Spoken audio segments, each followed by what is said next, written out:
Former Pennsylvania police officer charged with official oppression, abusive, and intimidating behavior. This is the incident that prompted criminal charges against Robert Magnifico. He is inside the Sheetz on 5th Street in a confrontation with a customer who re-entered the business to retrieve his phone. Magnifico was seen on video pushing the 19-year-old man to the floor.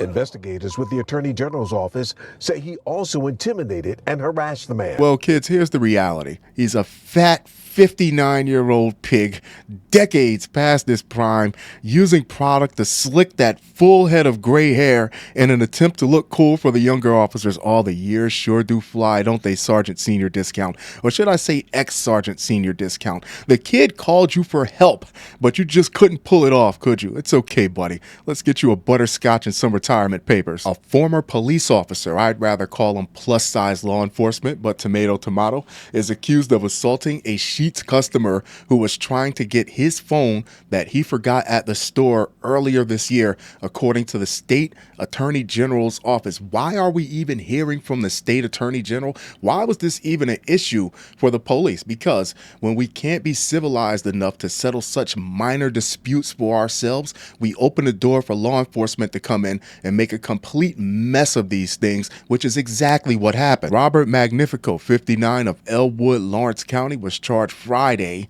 with official oppression, tampering with public records. This is a sergeant we're talking about here. Unsworn falsification to authorities, simple assault, and harassment, according to online records. A real hero of the people. Now, Ellwood is a little two-horse town, under 7,500 people, a crappy suburb of Pittsburgh. This is what you do to get your jollies in that little hick-ass town, by playing keep away with some kid's phone. This is why you got to hold both Sheetz and the police department accountable. I would be looking for some type of legal action, because what were you going to do with this kid's phone if you weren't going to give it back to him? This is what started the whole situation in the first place. Attorney General Dave Sunday, and if I'm that Attorney General, I'm super pissed, because this file shouldn't even be on my desk. It shouldn't even have went as far as the police department, to be honest with you, and that's why Sheetz and those employees need to be held accountable, said Magnifico, who was a sergeant with the Ellwood City Police Department at the time, was engaged in abusive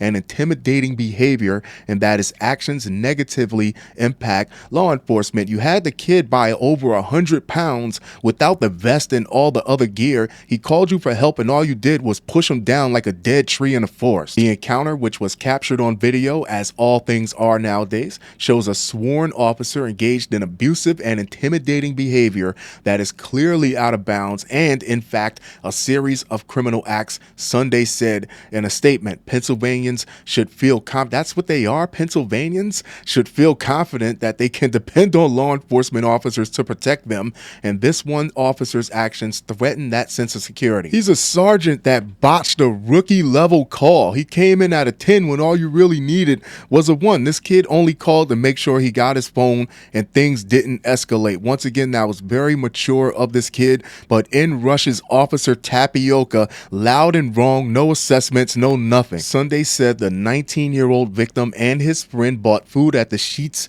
along 5th Street in Ellwood City on June 6. As the 19-year-old forgot his phone, he called the store and he was told he could return and get it. Sunday says the 19-year-old experienced an issue with staff who did not give him his phone back, despite him providing the passcode and other information about it. Now, you just talked to somebody on the phone that said you could come get your phone.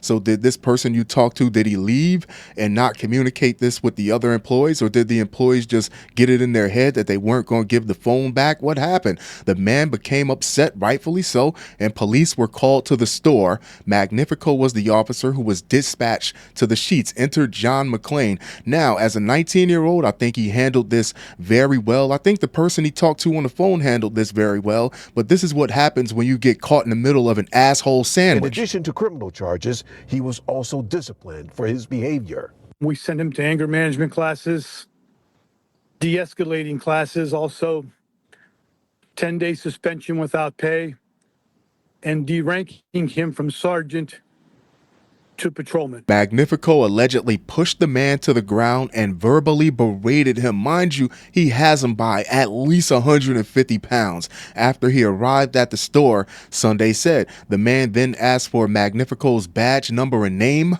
which he provided. While walking towards the name, yeah, my name's Officer Fat Ass, bumping into him in an intimidating manner. Sunday said these old cops just don't understand how cameras work nowadays, do they? The incident, Sunday said, was recorded on the friend's phone, which Magnifico allegedly grabbed and threw onto the table. That won't stop the phone from recording, buddy. It got what it got.